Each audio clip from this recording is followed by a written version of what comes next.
হইচই সময় চ্যানেলে সকলকে স্বাগত।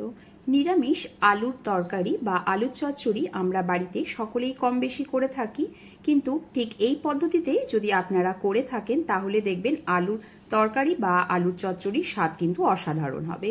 আশা করি আজকের এই নিরামিষ আলুর তরকারির রেসিপি আপনাদের সকলের ভালো লাগবে। আর এইভাবে যদি বানিয়ে থাকেন তাহলে গরম রুটি, লুচি বা পরোটা সবের সাথে কিন্তু খেতে খুবই অসাধারণ লাগে। তাহলে চলুন দেখে নেওয়া যাক। প্রথমেই আমি এখানে 3টে মিডিয়াম সাইজের আলুকে এরকম চৌকো চৌকো টুকরো করে কেটে নিয়েছি।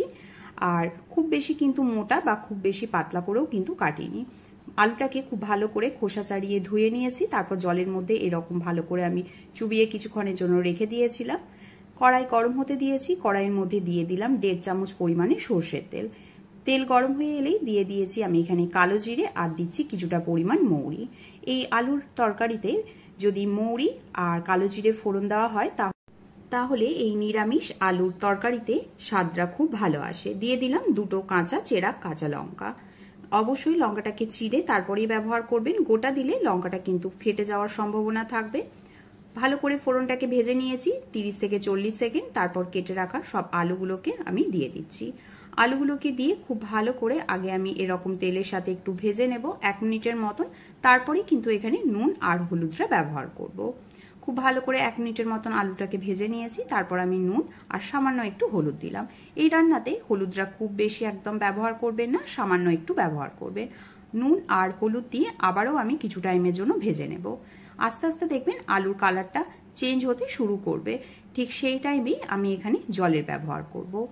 দেখুন চেঞ্জ হতে শুরু করেছে। এখন আমি এখানে ছোট গ্লাসের 1 গ্লাস পরিমাণ জলের ব্যবহার করছি। খুব বেশি জল একেবারে ব্যবহার করবেন না, তাহলে আলুর এই তরকারিটা হতে অনেকক্ষণ টাইম লাগবে। যাতে আলুগুলো ডুবে যায় ঠিক ততটা পরিমাণই জলের ব্যবহার করবেন। এরপর আমি আবারও খুব ভালো করে মিশিয়ে নিচ্ছি।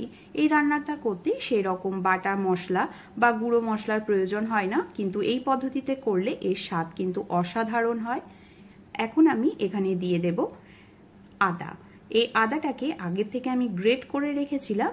এই গ্রেট করে রাখা আদাটাকে আমি হাত দিয়ে চিপে যে রসটা বেরোবে সেই রসটাই কিন্তু ব্যবহার করছি। আপনারা চাইলে গ্রেট করা আদার মধ্যে সামান্য একটু জল দিয়ে তারপরেও কিন্তু হাত দিয়ে এরকম চিপে চিপে রসটা দিতে পারেন, তাহলে খুব সহজেই কিন্তু রসটা বেরিয়ে আসবে। আদাটা আমার দেওয়া হয়ে গেছে, অর্থাৎ আদার রসটা এইভাবে চিপে চিপে নিয়ে দিয়েছি। এখন আমি এটাকে সাইডে রেখে দিচ্ছি। আদার রসটা দিয়ে আবারও খুব ভালো করে একবার মিশিয়ে নিচ্ছি। আর এই সময় গ্যাসের ফ্লেমটাকে একেবারে লোতে করে নিতে হবে। এরপর আমি এখানে একটা মিডিয়াম সাইজের টমেটো কেটে রেখেছি, সেই টমেটোটা ব্যবহার করছি। টমেটোটা এভাবে কাঁচাই ব্যবহার করতে হবে, কোন রকম তেলে ভাজবেন না, তাহলে স্বাদটা অন্যরকম হয়ে যাবে। দিয়ে দিলাম সামান্য একটু চিনি। দিয়ে দিচ্ছি আরেকটা কাঁচা লঙ্কা। আপনারা চাইলে লঙ্কার পরিমাণটা আরেকটু বাড়িয়েও দিতে পারেন। এখন খুব ভালো করে আমি মিশিয়ে নিচ্ছি। আর জলটা ঠিক কতটা দিয়েছি সেটা একবার অবশ্যই আপনারা খেয়াল করে নিন। খুব বেশি কিন্তু জলটা দেবেন না। খুব ভালো করে মেশানো হয়ে যাবে। তারপর আমি এখানে ম্যাগি মশলা ব্যবহার করছি, তবে পুরো প্যাকেটটাই আমি ব্যবহার করছি না। আমি এখানে ছোট চামচের 1 চামচ পরিমাণে ম্যাগি মশলা ব্যবহার করছি। এই ম্যাগি মশলা দিয়ে আর আদার রস, মৌরি ফোড়ন দিয়ে যদি নিরামিষ আলুর তরকারি তৈরি করা হয় তাহলে দেখবেন এর স্বাদ গন্ধ দুটোই কিন্তু সম্পূর্ণ আলাদা হয়। আমার অনুরোধ রইল নিরামিষের দিনে বা যে কোনো দিন সকালে জলখাবার বা রাতের রুটির সাথে একবারের জন্য হলেও এরকম সহজ চটজলদি আলুর তরকারি আপনারা করে দেখতে পারেন। বাড়ির ছোট থেকে বড় সকলেরই কিন্তু খুবই ভালো লাগবে। গ্যাসের ফ্লেমটাকে মিডিয়ামে রেখে ওপর থেকে ঢাকা দিয়ে আমি 10 মিনিটের মতন হতে দিয়েছিলাম।